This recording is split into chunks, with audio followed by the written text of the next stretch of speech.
Hi guys, welcome back to another video. This video is totally a bad news and it's crazy. ICE tells students should leave United States if their school or university is conducting online classes in fall 2020. New visa will not be issued. Existing visa holders cannot enter the United States.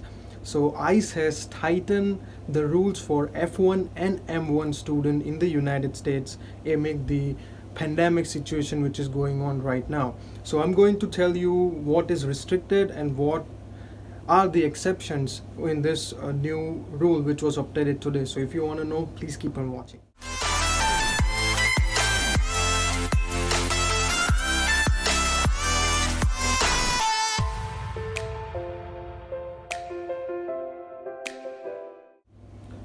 Now, according to the new rule, ICE says that you can stay and study in the United States only if your school or university is taking in person classes or a mix of both. If classes are happening or will happen completely online, then the student should leave the United States to avoid unlawful presence. That is totally crazy. The Student and Exchange Visitor Program announced modification today, that is 6 July 2020, to temporary exemption for non-immigrant students taking online classes due to the situation which is going on, and it will affect the fall 2020 semester.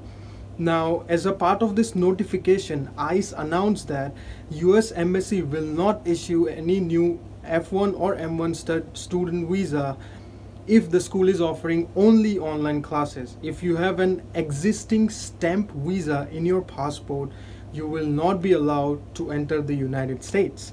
Students who are currently inside the US should prepare to leave the United States if the classes are only online. Looks like US is trying to close all the doors for all the students, and they're getting such kind of like immediate travel bans on legal workers, and now it's students, so it's totally crazy. Now let's talk about the exceptions. If you can change your school to the one which is offering a mix of online and in-person classes, you can stay in the United States. So suppose your university is offering only in-class only online classes, then you have to transfer it to the university which are providing in class and in person, both of the university. Then you have chances that you can remain in the United States. You can take a maximum of one class or 3 credit hours online to stay in the United States.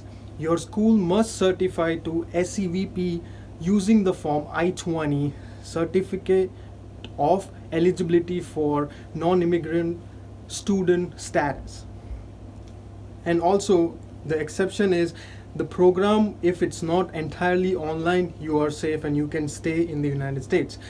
And the other is that the student is not taking an entirely online course of the fall semester, and he can go in person for few classes or and take the online classes. Now guys, this is really crazy. And that the other exception is the student is taking the minimum number of online classes required to make normal progress in their degree program. The above exemption do not apply to F1 student in English language training program or M1 student pursuing vocational degrees, as they are not permitted to enroll in any online courses. So this were all the exemption and what are the new rules which states that. Now just FAQs, like what can you do to stay in the United States? ICE says that you can either leave the country or take alternative step to maintain their non-immigrant status, such as reduced course load or appropriate medical leave. Students within the United States are not permitted to take a full course of study through online classes. You are not allowed at all.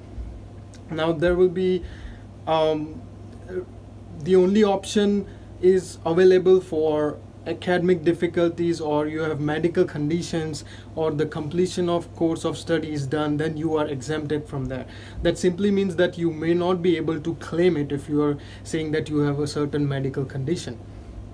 What are the problems with studying outside the US? Many students are not worried as they may not be able to return to the US if they leave now. Another issue is the internet connectivity availability in their home country and stuff. So if they are not being able to like connect, or the time difference, so the Indian student might suffer here. And the other thing is, other question which arises is like, what if I do not leave the United States, even if my school is only offering online classes, what will happen? So if you do not leave the United States or change the school which is offering a mix of in-person and online classes, ICE may initiate deportation proceedings if you do not leave right now. So the best option is to get transferred. If your university is not providing in-person classes, better to get transferred into the university which are providing both the in-person and the online classes. Now the next question which arises is, how much time do I have to update my school information or update my school? So schools should update their information in as SEVIS, which is a student and exchange visitor information system, within 10 days of the change if they begin their fall semester with in-person classes but are later required to switch to only online classes, or a student changes their courses selection and as a result end up taking an entire course online. And the other question which might arise is that, if you are already in the United States on a student visa, is this rule applicable to you? Yes, definitely this new rule is applicable to you as well. Now what if the school campus is opening but classes are conducted online with the school campus? What happens that? Then as per ICE, as long as the classes not conducted in person in real classroom, it is considered an online only session. It does not matter if your school campus is opening or not, the method of teaching will be counted. So if you that certain specific course or class is online, then it will be considered as an online education. So the another question which is very important is, can school conduct a hybrid classes? Yes, your school can start hybrid classes to have a combination of in-person physical classes on some days along with online session on the other days. So due to this rule, many universities which were only online might start thinking that what to do, and like they might change it to in person also because of this crazy rule which just came out. So guys, if you're in this situation, please contact your university and try to be in touch with them and try to explain the situation, and if they're going to change their mind. And if not, then you have to quickly research about the university who are offering both the in-person and online classes, and from there you will be able to figure out and you can maybe get transfer from that. So that's it for this video, guys. This is ridiculously crazy news which is going around right now, but stay calm and make sure you consult the immigration lawyer and make sure you contact your university about this new rule and go from there. Okay, I'll see you in the next one. Thank you.